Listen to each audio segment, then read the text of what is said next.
Graça e paz, meus irmãos. Os convido a abrir suas Bíblias no livro de Gênesis, capítulo 46, dos versos de número 5 ao 7. Livro de Gênesis, capítulo 46, dos versos de 5 ao 7.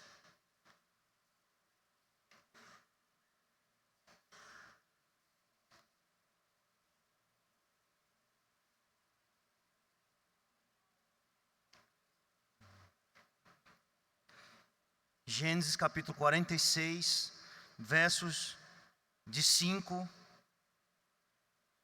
ao 7.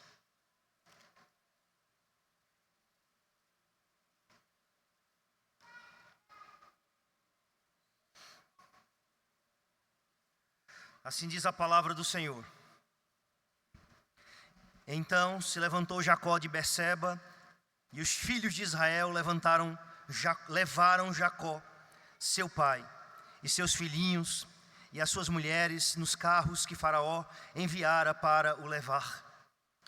Tomaram o seu gado e os bens que haviam adquirido na terra de Canaã, e vieram para o Egito, Jacó e toda a sua descendência, seus filhos e os filhos de seus filhos, suas filhas e as filhas de seus filhos, e toda a sua descendência, levou-os consigo para o Egito. Até aí, meus irmãos, nós podemos comparar a nossa vida com uma viagem. A nossa vida pode ser comparada com uma viagem. Estamos aqui de passagem, somos peregrinos, somos forasteiros, como diz aquele hino: sou forasteiro aqui, em terra estranha estou, celeste pátria sim, é para onde vou. A mensagem é real. De fato, nossa vida, ela é uma viagem, uma peregrinação. Ela é uma jornada. Nós estamos caminhando para o descanso, para a terra prometida, para a nova Jerusalém. Nós não somos desse mundo e estamos passando por esse mundo. Como um povo que passou pelo deserto 40 anos antes de entrar na terra prometida. Como Abraão, que peregrinou, habitando em tendas com seus filhos Isaque e Jacó, não tendo um lugar certo. Nós também somos peregrinos neste mundo. E nesse texto que acabamos de ler, nós vemos Jacó embarcar em uma jornada, em uma viagem. Na verdade, na última viagem que Jacó iria fazer. Esta, de fato, é a última aventura deste patriarca. É a última das suas viagens que ele já fez. Ele foi para a casa do seu tio Labão, onde ele passou tantos anos trabalhando pelas suas esposas. Ele foi para a terra de Harã. Agora ele parte para o sul, para o Egito. E eu gostaria de pensar com você essa noite acerca desse tema, ou desse título: a Odisseia da Fé. A palavra Odisseia é uma palavra que significa viagem, jornada e aventura, onde vem da obra de Homero, a Ilíada e a Odisseia, onde narra as viagens e as aventuras de Ulisses, ou de Odisseu. E a Odisseia da Fé, ela é uma viagem, mas é uma viagem que é diferente da jornada e qualquer aventura que o mundo possa ter. É diferente nos seus participantes. É diferente naquele que garante a sua presença. E é diferente no final desta jornada, que termina com a manifestação da presença de Deus na reunião do povo do Senhor, da família da fé. A Odisseia da Fé. De fato, essa viagem, ela foi uma tensão do capítulo 45. José está vivo. Como Jacó reagirá? A ordem era de vir com Jacó e toda a sua descendência. Será que Jacó irá aceitar? Será que ele irá vir para o Egito? Meus irmãos, não é uma mudança pequena, é uma mudança que envolve todo mundo. E de fato nós temos a resolução no último versículo do capítulo 45, onde Jacó diz: basta, é suficiente. O meu filho José está vivo. Eu irei e o verei antes que eu morra. Ele se levanta e então toma a decisão de partir para o Egito. E a primeira grande parte dessa odisseia é os participantes dela. Quem são os participantes? Versículo de 5 a 7, toda a descendência de Jacó. Ninguém ficou na terra prometida. Essa foi uma mudança completa. Não foi uma mudança paulatina, não foi uma mudança em parte. Não ficou uma pessoa para tomar conta da terra, da propriedade. Alguém para tomar conta do que eles haviam construído. Nada ficou. Nenhum filho, nenhum vigia, nenhuma família dos 12 filhos de Jacó e das filhas de Jacó, que ao todo figuravam como 70 pessoas. Nenhuma família ficou no Egito, em Canaã, mas todos partiram juntos para o Egito. Esses são os participantes, é todo o povo de Deus. É interessante, meus irmãos, que na história bíblica nós vemos a importância do povo de Deus junto, unido, viajar e cumprir a missão que o Senhor tem para a igreja, e cumprir a ordem do Senhor. A ordem, há 400 anos depois, foi volte para a terra prometida. Essa era a promessa. A ordem agora era que as 70 pessoas iriam ir para o Egito. Essa era a ordem, e eles deveriam ir juntos, e eles deveriam voltar juntos. Na conquista da terra prometida, meus irmãos, nós temos as 2 tribos e meia, Manassés, a tribo de Gade. Eles já tinham tomado posse da terra prometida, que ficava antes do Rio Jordão, mas mesmo assim, Deus ordenou que eles passassem o Rio Jordão e fossem à frente das outras tribos na conquista da terra prometida. Eles deveriam tomar aquela terra juntos e unidos. Essa odisseia da fé é uma odisseia que nós fazemos juntos. A igreja como corpo de Cristo, unida nessa jornada. Ou vai todo mundo ou não vai ninguém. Nós vemos isso na igreja primitiva, no livro de Atos, onde repetidamente nós lemos: e perseveravam unânimes no templo, na oração, na doutrina, no partir do pão. A odisseia da fé, essa aventura da fé, é uma aventura que toda a igreja junta deve participar. E toda a igreja é chamada, exortada a participar. Não adianta ir apenas uma parte, não adianta ir apenas uma família. Hebreus, o livro de Hebreus, o autor aos Hebreus, nós não sabemos quem é, diz: e não vos deixeis de congregar, como é costume de alguns. É uma coisa terrível na igreja, quando irmãos da igreja deixam de congregar e se ausentam dos cultos da igreja e não participam da igreja. Nós precisamos estar unidos nesta odisseia, nessa jornada, nessa viagem que é a nossa vida. Mas não uma viagem qualquer, é a viagem da fé, é a odisseia da fé. Meus irmãos, vejam como a Escritura destaca o nome de cada um dos filhos de Israel, do versículo de 8 ao versículo de número 27. Eu vou fazer questão de ler todos esses nomes estranhos. Quem sabe isso pode inspirar alguém aqui que vai ter filhos a colocar um desses, a pôr um nome desses ao seu filho. Mas existe uma razão. Se o autor sagrado escolheu colocar esses nomes aqui, então nós não devemos pular eles. Então aqui está o rol da primeira igreja presbiteriana do Egito. Aqui está o rol da primeira igreja presbiteriana do Egito.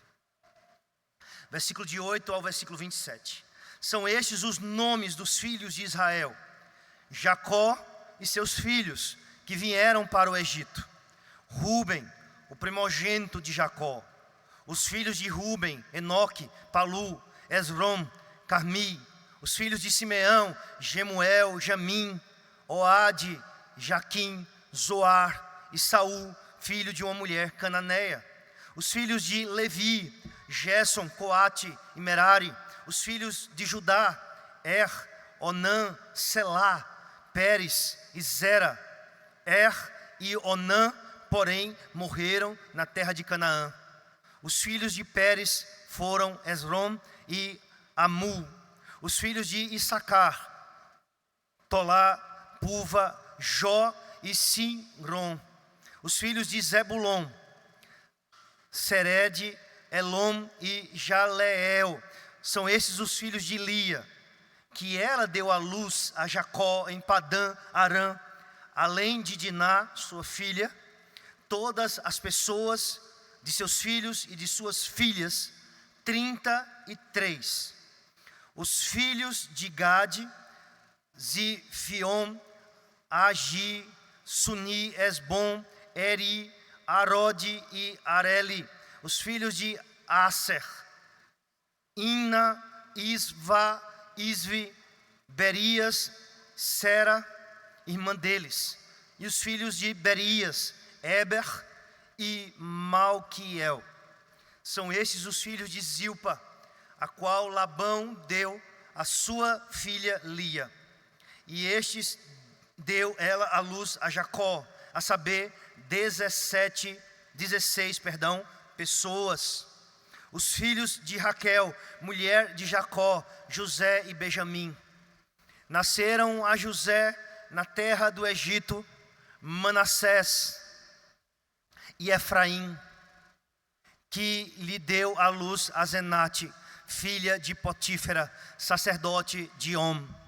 Os filhos de Benjamim: Belá, Bequer, Asbel, Gera, Naamã, Ei, Ros, Mupim, Upim e Arde. São esses os filhos de Raquel, que nasceram a Jacó, ao todo 14 pessoas. Os filhos de Dan: Russim. Os filhos de Naphtali: Jazeel, Juni, Jezer e Silém. São estes os filhos de Bila, a qual Labão deu a sua filha Raquel. E estes deu ela à luz a Jacó, ao todo 7 pessoas. Todos os que vieram com Jacó para o Egito, que eram os seus descendentes, foram as mulheres dos filhos de Jacó. Todos eram 66 pessoas. Os filhos de José, que lhe nasceram no Egito, eram 2. Todas as pessoas da casa de Jacó que vieram para o Egito foram 70, provavelmente contando com Jacó e com José e com os 2 filhos de José. 66 mais 4, 70. Aqui, meus irmãos, existe uma ênfase muito forte no número 7. São múltiplos de 7. Os filhos de Lia, com a sua serva, foram 33 mais 16, que dá 49, um múltiplo de 7. Os filhos de Raquel, 14, porque só Benjamim teve 10. José teve 2, Manassés e Efraim, mas só Benjamim teve 10 filhos. E os filhos da serva de Raquel, que foram 7. Então, os filhos de Raquel, 14, com os filhos da serva de Raquel, 7, e os filhos e a família completa, 70. É um jogo com os múltiplos de 7.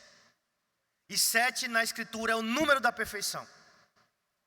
E 70 é 7 ou 10 vezes 7. 10, que é o número da completude ou da plenitude, vezes o número da perfeição, que é 7. É o número completo e é o número perfeito. É o número pleno de toda a igreja do Senhor. 70 pessoas correspondem a Gênesis capítulo 10, onde os 70 descendentes de Noé dão à luz as 70 nações, a tábua das nações de todo mundo, onde vem 70 nações dos 70 filhos de Noé no final de Gênesis capítulo 10. Um filho para cada nação, 70 pessoas para 70 nações, 70 filhos de Israel para 70 nações, um missionário para cada nação, buscando, refletindo a promessa de Deus. Através da tua família serão abençoadas todas as nações. Através da sua família, todas as famílias da terra serão abençoadas. Através da sua descendência, todas as famílias da terra, todas as nações serão abençoadas. De fato, o que os missionários falaram aqui pela manhã está coberto de razão. O nosso Deus, Ele é um Deus missionário, cuja o seu desejo, o seu propósito é alcançar as nações, é alcançar as etnias. E isso está aqui no livro de Gênesis. Não é apenas Mateus 28, 18, a grande comissão.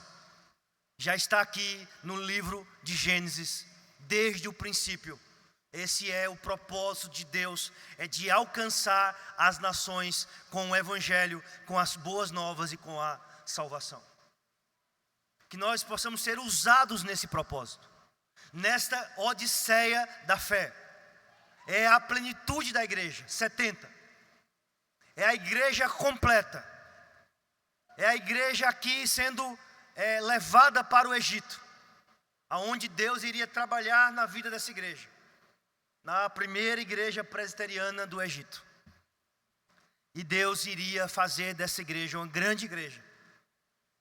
E no tempo certo iria levá-la para a terra prometida. Meus irmãos, esses são os viajantes da Odisseia.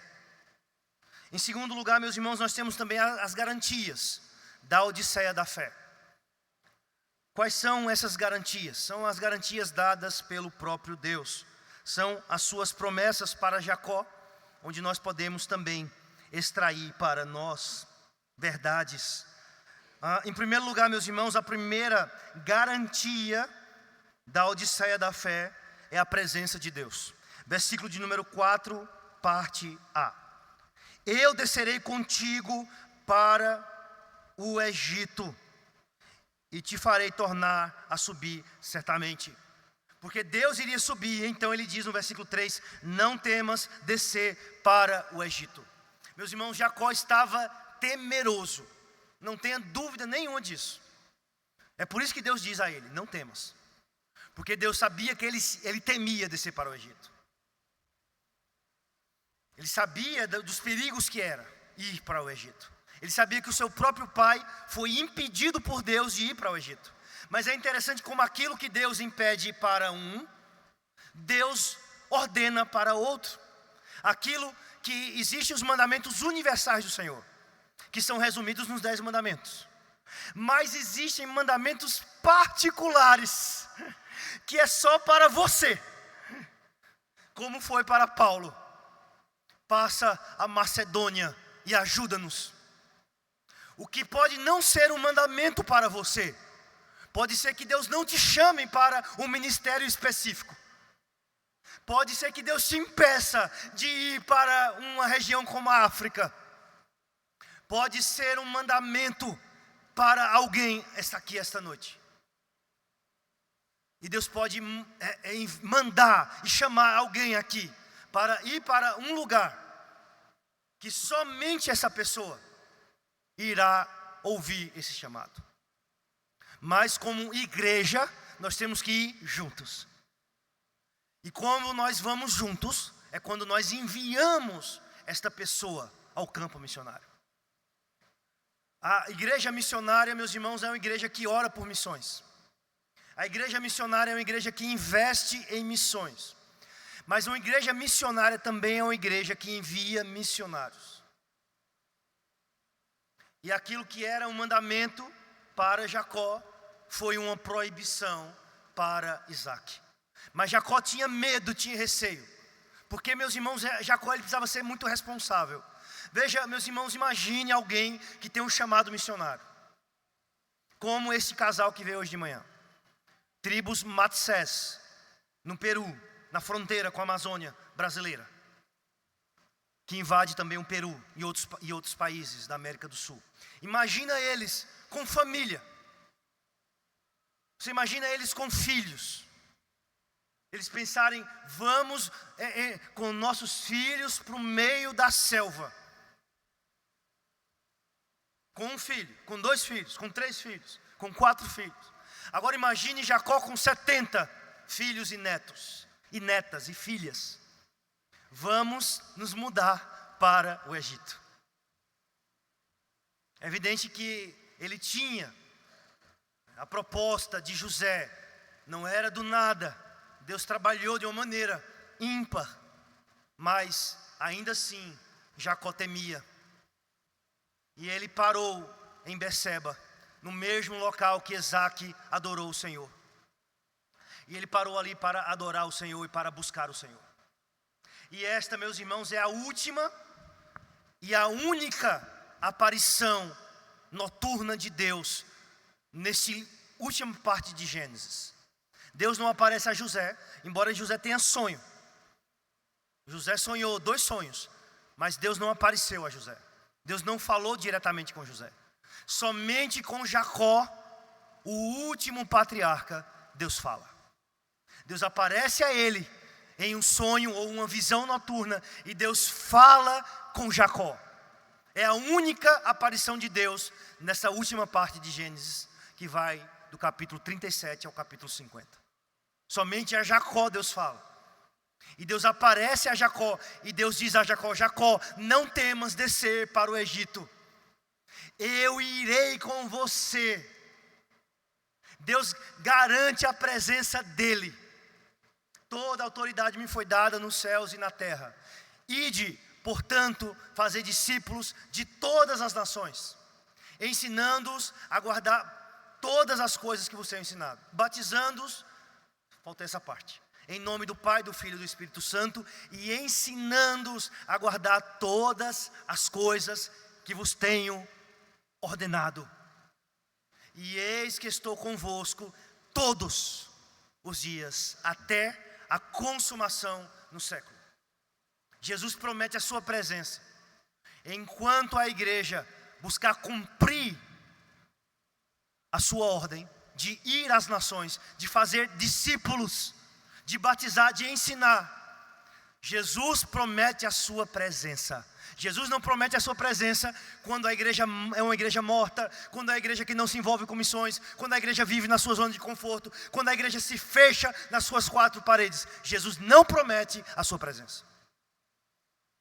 E eis que estou convosco, enquanto vocês cumprirem a grande comissão. É essa a ideia. Não se engane. Da mesma forma, onde houverem 2 ou 3, eu estarei convosco. Onde houverem 2 ou 3, para agirem em meu nome. Ali o contexto é de disciplina. Aquilo que vocês desligarem na terra será desligado no céu. E aquilo que vocês ligarem na terra será ligado no céu. Onde estiverem 2 ou 3, é um texto que a gente usa para reunião de oração. Quando vem pouca gente, não se preocupa, onde estiverem 2 ou 3. É verdade, Jesus está presente. Mas o texto fala sobre disciplina. Mateus 18 está falando sobre disciplina. Ou seja, Jesus promete estar conosco enquanto nós estivermos fazendo a vontade dEle, buscando e zelando pela santidade da sua igreja, exercendo de uma maneira fiel e bíblica a disciplina eclesiástica.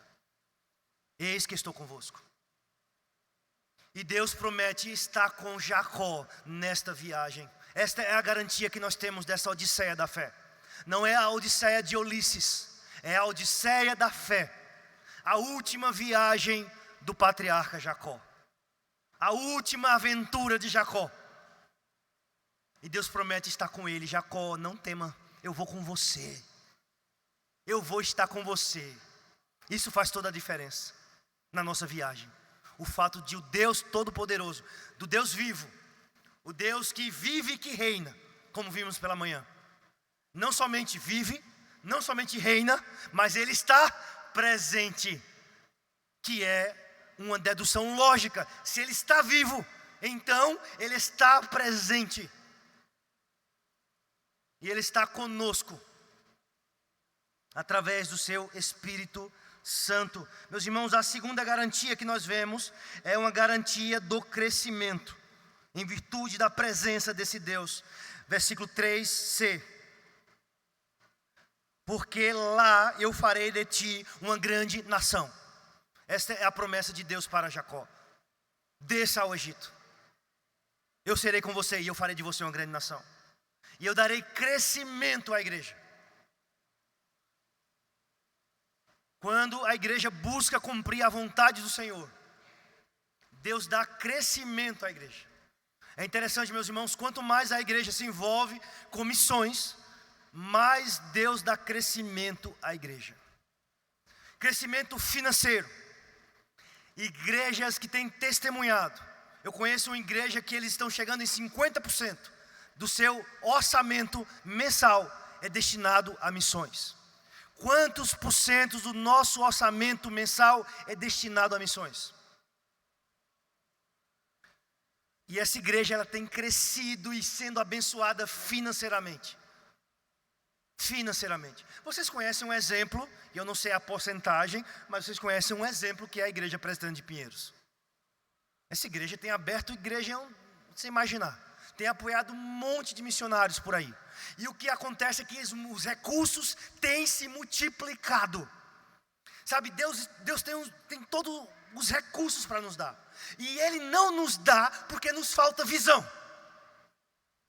Porque se Deus nos dá recursos e nós não temos a visão, nós vamos gastar mal os recursos que Deus nos dá. Mas quando nós tivermos a visão correta, então Deus dará recursos de onde você não imagina que vão surgir recursos, para que nós investamos na obra do Senhor, no avanço do seu reino. Deus dá crescimento à igreja. Quanto mais a igreja envia missionários, mais essa igreja cresce. Não tenha dúvidas disso. O nosso Deus é um Deus missionário. É um Deus missionário. E Ele promete o crescimento da sua igreja, que acontece por causa da sua presença. Apolo regou, Paulo plantou, mas o crescimento veio do Senhor. Meus irmãos, a terceira garantia que nós temos é que a presença do Senhor é fiel e imutável. Versículo número 3, da parte A. Então Deus disse a Jacó: eu sou Deus, o Deus de teu pai. Deus estava dizendo a Jacó: da mesma forma que eu fui com seu pai, com Isaac, em todas as jornadas dele, em todos os perigos, eu também serei com você. Deus já havia dito isso a Jacó, e agora ele estava repetindo mais uma vez. Deus já tinha dito isso a ele, em Manaim, em Betel, mas agora Deus diz, quando ele vai na sua última viagem, quando ele já está fraco, e talvez no momento que ele mais precisasse ouvir aquilo que ele ouviu: eu sou Deus, eu sou o mesmo Deus, eu sou o Deus imutável, a minha presença nunca muda, a minha presença nunca falha, porque eu não mudo, eu sou sempre o mesmo. Eu sou o Deus que é fiel de geração em geração. Da mesma forma que eu fui com seu pai, eu serei com você. Se você não teve um pai cuja presença de Deus foi com ele, você pode ser esse pai, que o seu filho vai dizer: o maior legado que eu recebi do meu pai e da minha mãe foi a presença de Deus. A presença de Deus.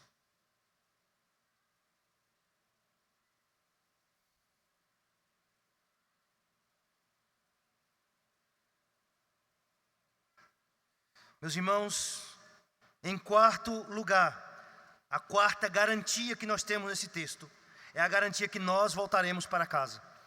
Versículo 4, parte B. Eu descerei contigo para o Egito e te farei tornar a subir certamente. Meus irmãos, Jacó não voltaria para a terra prometida. Ele desceria ao Egito, mas ele não voltaria para a terra prometida. Não da maneira como nós pensamos que é voltar. A promessa de Deus é que ele voltaria, ainda que em um sarcófago, ele voltaria. Ele e José faz menção dos seus ossos, que não deveriam ser deixados no Egito. Mas quando eles voltassem no êxodo, eles deveriam levar e carregar junto os seus ossos. Mas Jacó volta, ele volta de uma maneira muito verdadeira, através da sua descendência. Eu vos farei ir e vos farei voltar para a terra prometida, e farei subir novamente. Eu farei com que você suba. E isso se refere não somente a Jacó, mas também a toda a sua descendência, que Deus tiraria do Egito. Deus tiraria Israel. É o mesmo nome para o homem e é o mesmo nome para a nação, para a igreja. Eu farei subir Israel do Egito. 400 anos depois, eles sobem nessa nação embrionária dos 70 que vão e que são gestadas nessa incubadora que é o Egito. Eles voltam como uma nação poderosa e uma nação numerosa de 600 mil homens de guerra. Eles voltam novamente do Egito, uma nação poderosa, os filhos de Israel, o próprio Israel. Deus promete nos levar em sua presença para casa. Essa odisseia na qual nós estamos indo, meus irmãos, é uma odisseia cuja a promessa de Deus é que ela irá terminar na nossa casa, no nosso lar. Sair perambulando pelo mundo pode ser desafiador, pode ser temeroso, não é? Mas temos a certeza que vamos voltar para casa. E isso nos dá esperança de sabermos que vamos sair, que vamos viajar, que estamos em uma viagem, que estamos em uma aventura, que a igreja deve entrar nessa aventura, mas que nós iremos voltar para o lar, que Deus nos levará em sua presença até o lar. Tem um hino que diz assim: voltando para o lar, a presença de Jesus. Voltando para o lar. De fato, Deus promete que a sua presença nos levará de volta para o nosso lar.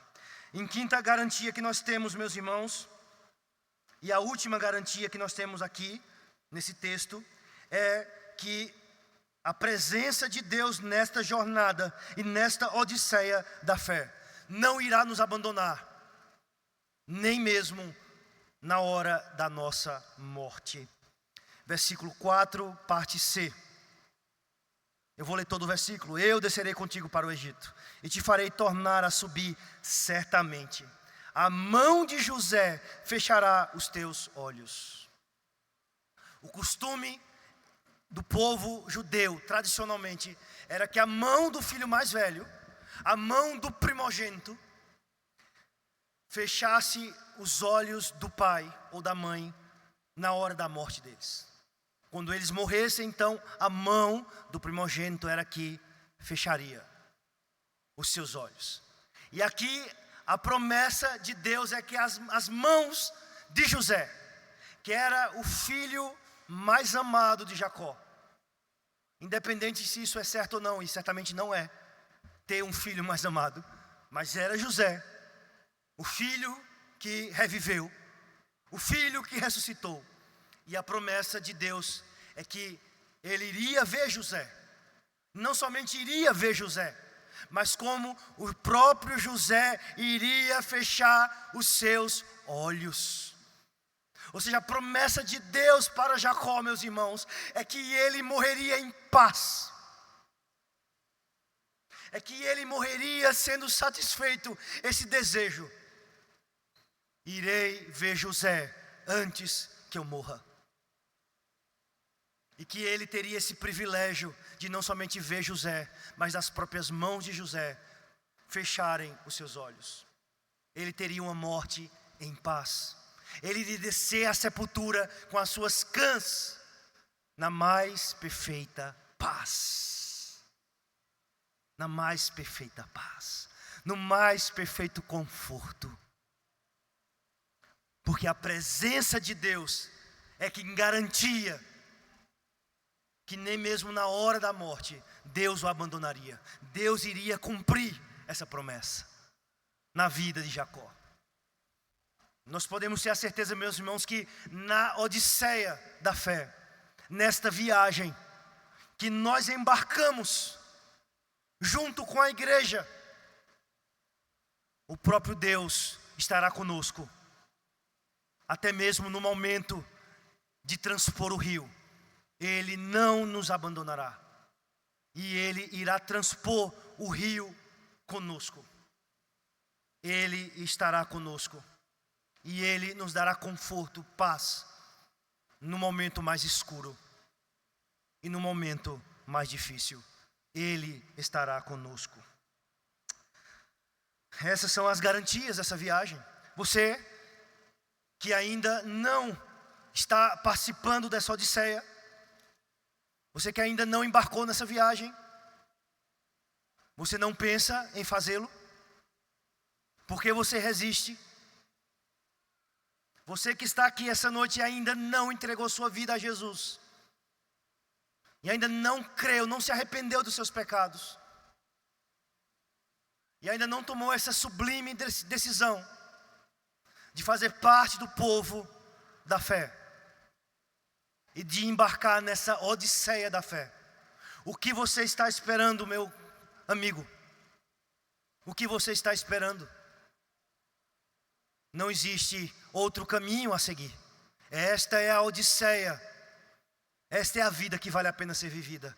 Esta é a única viagem que nós sabemos o destino final. E em último lugar, meus irmãos, nós temos o ápice desta odisseia, versículo de 28 ao 30. Veja a conclusão final desta odisseia. Versículo 28 ao 30. Jacó enviou Judá adiante de si, quando eles chegaram ao Egito, a José, para que soubesse encaminhá-lo a Gósen. E chegaram à terra de Gósen. Então José aprontou o seu carro. Ele não esperou que Judá instalasse Jacó, mas ele aprontou o seu carro e subiu ao encontro de Israel. Ele não é um senhor distante, mas um filho que anseia encontrar com seu pai. E subiu ao encontro de Israel, seu pai, a Gósen. Apresentou-se, lançou-lhe ao pescoço e chorou assim longo tempo. Esse é o encontro que faltava entre Jacó e José. Disse Israel a José: já posso morrer, pois já vi o teu rosto e ainda vives. Jacó disse para José algo parecido que Simeão disse diante de Jesus: já podes despedir o teu servo em paz, porque os meus olhos já viram o Messias, o Salvador, a consolação de Israel, o cântico de Simeão. De fato, Jacó, ele poderia agora ter essa certeza, meus irmãos, de que ele morreria em paz, de que ele morreria tendo a certeza daquilo que aconteceu com José. A dúvida, o passado não era mais uma ameaça, não mais assombrava Jacó. Aquilo tinha sido reconciliado, aquilo tinha sido resolvido, aquilo tinha sido dissipado, aquela treva de 22 anos atrás. Agora já posso morrer, porque os meus olhos já viram o meu filho José. Ou seja, o que Jacó está dizendo, meus irmãos, agora eu já posso partir em paz. Porque agora já nenhuma dúvida mais eu tenho do que aconteceu com José. Do que agora que nenhuma dúvida mais eu tenho que o meu filho está vivo, que o meu filho está bem nesse reencontro. Meus irmãos, é quando o pai se encontra com o filho, essa presença de Deus não é diminuída. Essa presença de Deus em Betseba, ela não diminuiu nesse encontro familiar. Quando a igreja se reúne para ceiar, quando a igreja se reúne para adorar, a presença de Deus não diminui, porque nós estamos aqui reunidos. E pode entrar mais 100, 200 pessoas nesse lugar. Ou voltar aos tempos do passado, onde essa igreja chegou a quase 1000 membros. E esta presença de Deus irá se manifestar mais e mais. Porque a presença dele não diminui. Pelo contrário, ela aumenta na reunião, no encontro, na congregação. A presença dele é manifesta. Ela está conosco em nossa jornada. Mas quando nós voltamos para casa, quando nós voltamos para o culto, que é um voltar para casa, e habitarei na casa do Senhor para todo sempre, diz Davi. Quando nós voltamos para a congregação, que nós não devemos deixar de congregar, então essa presença de Deus, ela é manifesta em nós e através de nós. A presença de Deus não é diminuída pela quantidade de crentes que se reúnem ao redor da mesa, que se reúnem ao redor da sua palavra, que se reúnem para cumprir o ID que o Senhor dá à sua igreja. Essa presença de Deus, ela aumenta. E nós temos aqui, meus irmãos, esse ápice, é o ápice dessa jornada, é o ápice, meu irmão, dessa odisseia, deste encontro face a face entre Jacó e José. O ápice da nossa odisseia é o encontro face a face com o nosso Senhor Jesus Cristo. Fazei isso em memória de mim, todas as vezes que vos reunides em meu nome. Porque todas as vezes que vós partirem o pão e beberem do cálice, anunciais a minha morte até que eu volte, até que eu venha.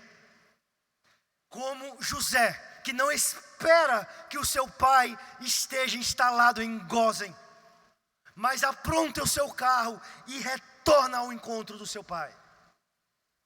Certamente Jesus é aquele que não espera que nós subamos ao seu encontro, mas que se encontra com o seu povo nas nuvens, como um rei que vitoriosamente vence os seus inimigos, e o último inimigo a ser vencido é a morte. E quando nós estamos na cidade e vemos aquele rei, nós não esperamos esse rei chegar à porta. Nós abrimos as portas daquela cidade e saímos ao encontro daquele rei, fora da cidade. Mas não paramos por aí e voltamos com aquele rei celebrando para dentro da cidade. Também Jesus voltará e se encontrará conosco nas nuvens. Não será na terra o nosso encontro com Jesus, não será no céu, mas nas nuvens. Ele voltará para nos buscar, mas pelo poder dele, lógico, não pelas nossas forças. Não pelo foguete de Elon Musk, nem da NASA, mas pelo poder de Jesus Cristo, nós iremos ser arrebatados. Nós iremos subir ao encontro deste rei vitorioso. E não somente ao encontro dele, mas daqueles que já dormiram no Senhor. Nós não iremos esperar que ele chegue na terra, na qual nós reinaremos com ele para sempre, em novos céus e nova terra, numa criação transformada. Mas nós não vamos nem esperar ele chegar. Como José, nós vamos ao encontro dele. e nós vamos vê-lo face a face. Porque agora vemos como por espelho, 1 Coríntios 13, versículo 12. Obscuramente. Então veremos face a face. Agora conhecemos em parte, mas então conheceremos como também somos conhecidos. Mas também conheceremos como também somos conhecidos. Bem-aventurados limpos de coração, Mateus 5, porque verão a Deus. Esta é a promessa. Este é o ápice da nossa odisseia. É que no final, meus irmãos, nós veremos a Deus. Nós iremos vê-lo face a face. Esta é a promessa que nós temos desta odisseia. Enquanto isso, nós temos a garantia de que nada irá nos separar desta presença de Deus. Romanos 8, versículo 35.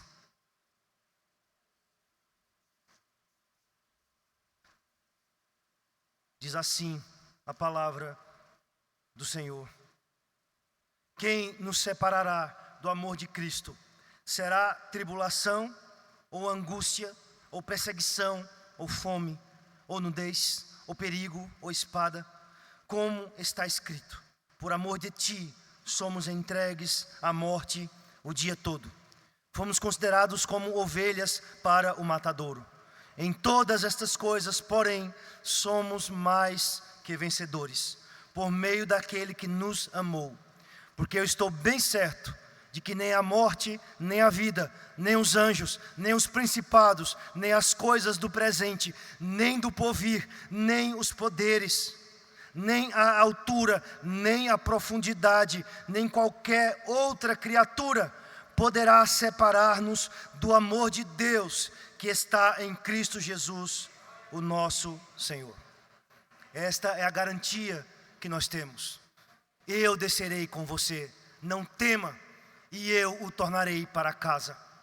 Ó Senhor, nosso Deus, te louvamos pela tua palavra, que nos dá a garantia, Senhor, da tua presença santa em nosso meio, desta presença constante, desta presença imutável, desta presença fiel, e desta presença que estará conosco na hora mais escura, mesmo quando, ainda que eu passar pelo vale da sombra da morte, o teu bordão e o teu cajado me consolam.